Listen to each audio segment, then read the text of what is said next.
What's up there guys? Ayan. So kita natin medyo viral. Parang dalawang video na yung napanood natin ito. So sobrang init ngayon, 34 degrees. Kaya ayan, susubukan natin kung makapagprito tayo ng itlog gamit lang to. So iwan lang natin to 30 minutes. Come on.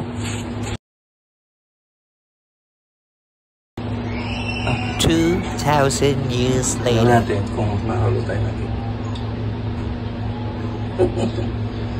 Sobrang init. Wala na bang gasol? Diyan ka na magluluto?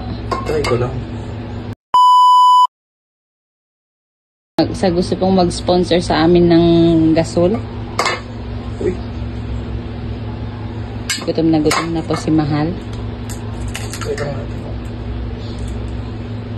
Maluluto. Naluto na? Lagyan mo ng asin. Wala pa eh. Wala pa ba? Pero lagyan mo na.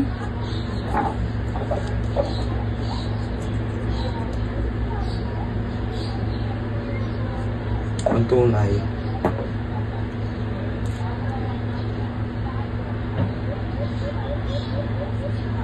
After 48 years. So yan, kita nyo. Hindi tunay. Iluluto na natin ito sa stove. Okay. Tapos. Naloko ka eh.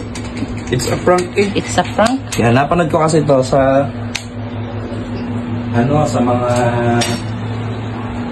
hindi ko kilala kasi yung vlogger yun, pero ang tagal na more than 30 minutes na namin na Mangingitim yan dyan. Mangingitim ang more than 30 minutes na namin na kababad sa araw kaya 34 degrees. So sayang. Nakaka-disappoint. Pero ito, sure, luto. Pero uminit naman yung uminit to. Okay. So yan, sunny side up. Come on.